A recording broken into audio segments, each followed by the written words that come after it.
siya? Meron. Pakilang. Ay, sige. Open tayong magtanong, sasagutin nila, ha? Kasi mahihain. So, pangilan mo siyang girlfriend? Pangalawa? Pangalawa. Okay. Ses, ikaw pangilan mo siyang boyfriend? Ayun.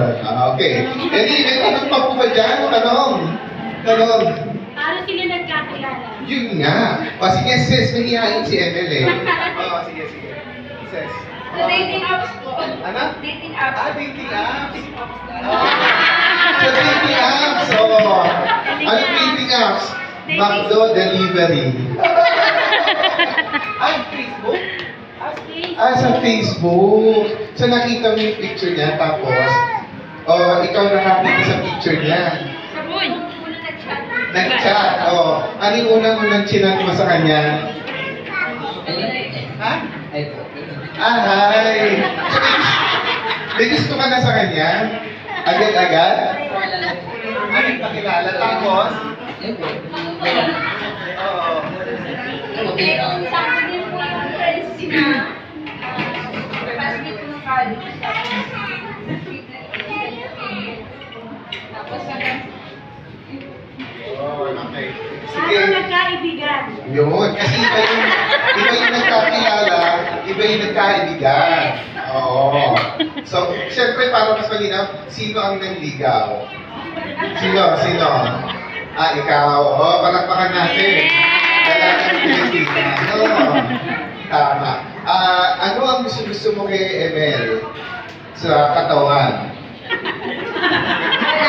Wala! Yung mata po. Mata? Ikaw ano naman gusto mo kay Sis? Ilong naman, ilong. Ilong? Oo, ang ganda nga. Tama. Okay, palagpakan po natin sila. So, sa company namin, may mga pagkakataon, nagsasama na bago po nag-tie na. Okay, ako bilang chaplain ng company, actually, hindi namin hinusgahan yung mga ganon, but in-encourage namin na patungo doon yung kanilang pong relasyon. Kasi minsan may nakikilala tayo na may anak na pero hindi pa po sila kasal. Pero ini-encourage natin sila dapat patungo doon yung pong relasyon. Tama po ba yun?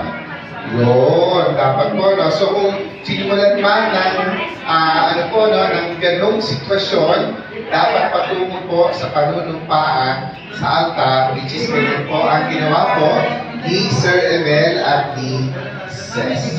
Kaya, again, congratulations and best wishes.